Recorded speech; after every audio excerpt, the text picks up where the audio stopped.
Oiê, sejam bem-vindos a mais um vídeo aqui no canal. Eu sou Carol Lisboa e a aula de hoje vai ser como acabar com o seu retrabalho.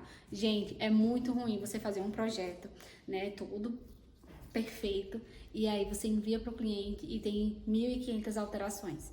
Então, na aula de hoje você vai aprender o passo a passo de como você acabar ou diminuir aí com esse retrabalho, nem que seja 50%. Tá? Mas antes disso, se inscreve aqui no canal, deixa o like, que é muito importante para eu continuar trazendo muitos conteúdos desses para vocês, tá bom?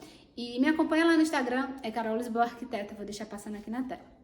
Vamos lá. O primeiro passo é você conduzir o cliente desde a primeira conversa, né? Quando a pessoa entra em contato com você. Olá, fulana, gostaria de fazer um orçamento.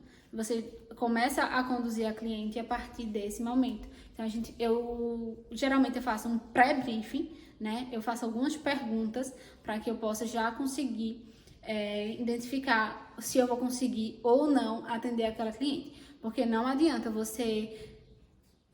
Já aconteceu muito isso comigo e eu custei a entender, porque geralmente a gente tá começando, a gente não quer dizer não a cliente, só que às vezes é necessário, porque do que adianta você fechar um orçamento e você não vai, o seu cliente não vai ficar satisfeito, porque você não tem a capacidade, a competência, ou porque não se encaixa no tipo no perfil do teu escritório. Então, vai conduzindo, vai fazendo essas perguntas, né? Geralmente eu pergunto qual tipo de serviço que você precisa, porque para a maioria dos leigos, projeto é qualquer projeto, e nem sempre é assim, né? A gente tem a ambientação, interiores, vai conduzindo desde a primeira conversa, né? Fazendo esse pré-briefing. Caso vocês fechem, né? Caso não, vocês fechem, quando fechar esse contrato, você marca a reunião e aí você faz a parte do briefing bem feito, vai fazendo toda a parte de pergunta.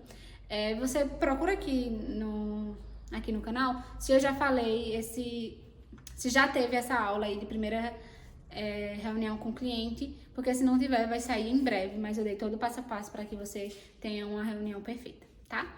Mas na primeira reunião, converse, seja ouvinte, anote tudo, né? Porque às vezes a gente acha que nossa cabeça é um HD externo e nem sempre. Então, como tem muitos e muitos projetos, a gente acaba confundindo um com o outro. Então, anotem, tá? Ou gravem, passem para os arquivos para manter a organização. 3. O briefing final, ele precisa ser muito específico. E aí, como é que eu faço? Né? Eu tenho um briefing para cada ambiente ou para cada serviço. Então, tenha lá o modelo já formatado para quando você for na obra, você levar, você imprimir e levar, para que você consiga ir anotando. E eu faço algumas imagens de referência para que eu consiga identificar o gosto da cliente, né? E o que ela não gosta. Então, eu tenho perguntas como: você gosta de uma pedra transparente, que com iluminação, com transparência? E ela vai dizer sim, tá? Então, aí, você gosta de um painel ripado? Aí ela vai dizer não. Então, eu vou conseguir identificar o que ela gosta e o que ela não gosta. Tá? Então, em algumas circunstâncias, eu dou imagens de referência, né, para que a cliente avalie de 0 a 10.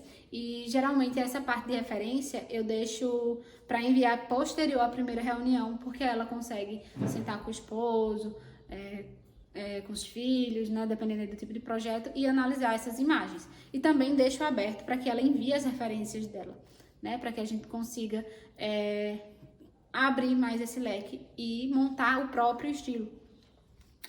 O quarto ponto é o alinhamento do programa de necessidades. Deixe claro para ele, né, para o cliente, o que ele vai pedir. Porque também tudo isso que eu tô falando para vocês é com base na minha experiência. Geralmente você vai, faz a primeira reunião, fecha o contrato, a cliente diz que quer uma casa com 3 quartos e só um banheiro. E aí, quando você tá lá na fase já de interiores, ela diz: ai, eu queria uma suíte. Então, você tem que alinhar esse programa de necessidades e deixar claro, né, que após determinada etapa do projeto, não pode mais fazer esse tipo de alteração, né? Aqui no escritório, a gente trabalha da seguinte forma: A primeira apresentação é a proposta inicial, né? E nessa proposta eu delimito a quantidade de alterações que o cliente pode fazer, porque senão, ó, é infinitas. Então ele vai pensar bem, né? Antes de saber se é isso que ele quer ou não. Então, se você não quiser delimitar, você faz um termo, né, de consciência de que após aquela fase ele não pode alterar, ou se ele quiser alterar, ele vai ter que pagar por isso, tá bom? Então é muito importante para que depois você não cometa esses erros, porque é bem desgastante, sabe, gente?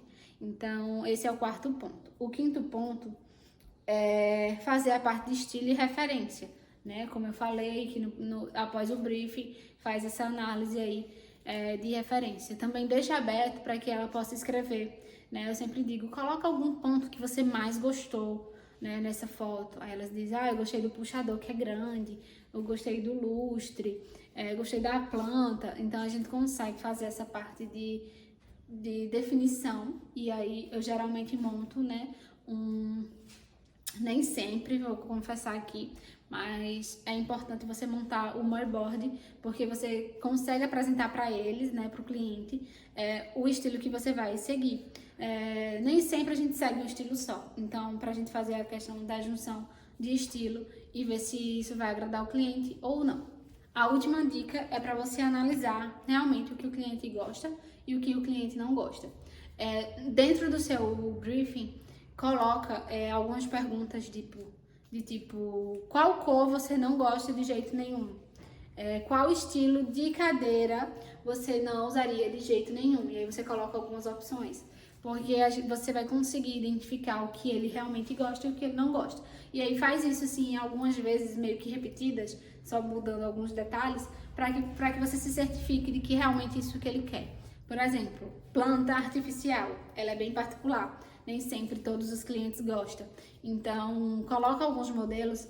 Você gosta de planta artificial? Sim, coloca uns exemplos. E aí lá na frente você pergunta de novo, essa planta você usaria? Porque você vai se certificar de que ele está realmente certo de que aquilo não é o que ele quer para casa dele, tá? E eu dei esse exemplo assim de planta, mas se enquadra para qualquer outro tipo. E espero que vocês tenham gostado. Deixa um like, se inscreve aqui no canal, me acompanha lá no Instagram. E tchau, tchau. Até o próximo vídeo.